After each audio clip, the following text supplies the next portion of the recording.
É unha afición que pode ser moi entretida, ir ao campo, recoller cogomelos, este será tóxico, este será mortal ou este será comestible. Claro, todos son comestibles alo menos unha vez.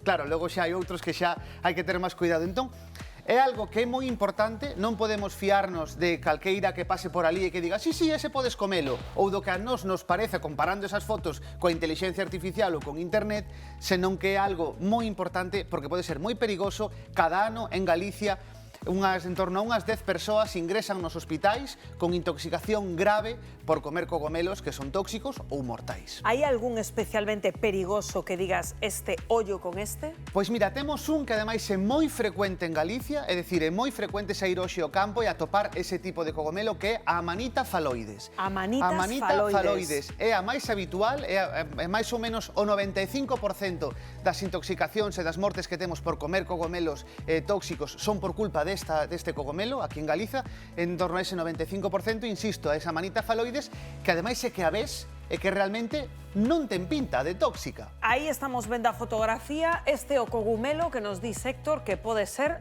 letal.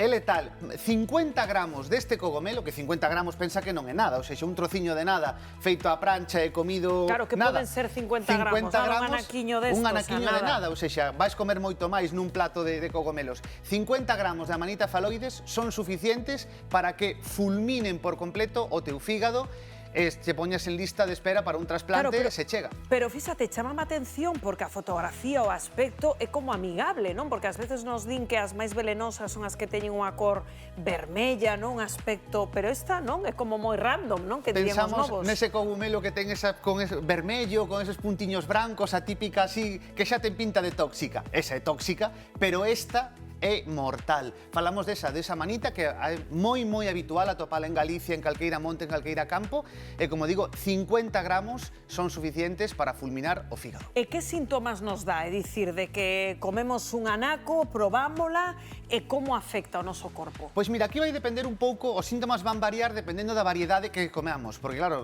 temos varias tóxicas, algunhas mortais, vai depender un pouco. Os primeiros síntomas que imos notar, podémoslo notar a partir da primeira hora, máis ou menos, desde que o comemos, a primeira hora, falamos de dor de estómago, náuseas e vómitos, diarrea. Se ocorre isto na primeira hora, nas primeiras 2 horas, diría que temos sorte.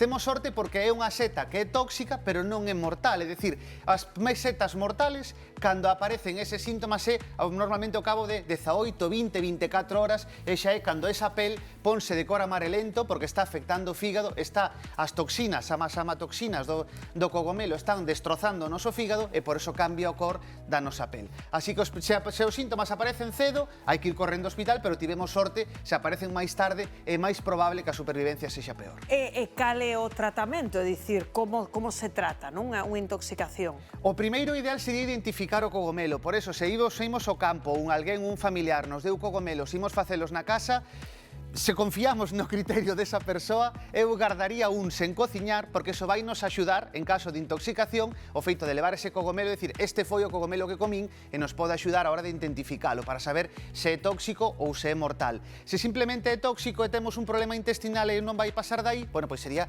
ese tratamento de rehidratación e tratamento de soporte. Cando falamos dun cogomelo mortal, imos buscar esas amatoxinas no sangue, nos ouriños, e se aparecen, temos que poñer o antídoto para tratar de frear canto antes esa cadea de destrucción do fígado. Cal é o problema? Que se esa cadea xa pasaron varias horas, se sabemos que comemos esta Amanita phalloides e imos ás 3-4 horas, é máis doado cortar esa cadea de destrucción hepática que se xa pasaron 24-48 horas, que aí xa é moi probable que non se consiga frear e que acabe nun trasplante de fígado. Buah, que tremendo que nos contabas, non? É dicir, co primeiro cogomelo que nos explicaches, é dicir, é que podemos morrer literalmente comendo un anaco, non? Eu fai non moitos anos vin 2 casos, foi por eso, por comer, nada, un pouquiño de Amanita phalloides, que además que decía que tiña bon sabor, ou seja, realmente comímola equivocados, e realmente acabaron moi mal eses casos, entón teño moito respeto aos cogumelos, hai que ter moito cuidado e ser un bo experto, consultar coas sociedades micolóxicas, que elas sí que nos poden axudar, incluso organizan saídas ao campo para realmente ir con expertos, acompañados de expertos, e que nos axuden a decir, esta sí, esta non, porque realmente é un moi bo alimento, o cogumelo é moi nutritivo, pero hai que saber escollelo para non acabar nunha UCI. Claro, e ademais é o típico alimento sobre o que hai moitos mitos que imos a pedirche axuda, para desmontar, non?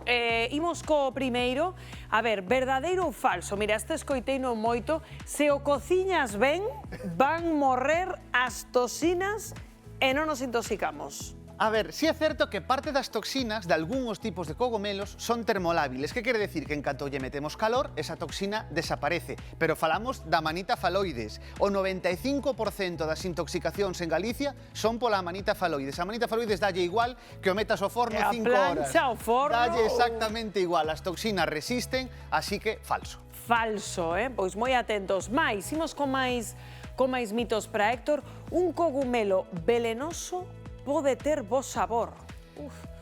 Pois eu que sei, non sei que dicirche, o mellor non comelo, non? Non nos podemos fiar, claro. Non nos podemos fiar do sabor deste. De feito, as persoas que comen cogomelos velenosos, claro, non notan nada. Digo, que eu comino, aquelo sabía perfectamente ben e non notei nada no sabor. Así que, ollo, porque pode ter bo sabor, non? un cogomelo velenoso, non nos podemos fiar do sabor. O sea, non é que metas un anaco, sepa abrasivo e xa digas non. Claro, non é algo que digas non, xa non cheguei a comer moito porque no primeiro trozo xa dixen, oi, isto sábeme mal. Non, non, para nada, vais a ver normal, vais a ver a cogomelo, e a xente vai no comer e vais intoxicar. Como decimos, 50 gramos son suficientes para perder a vida. Pois moito ollo con isto. A ver, un mito máis sobre este tema.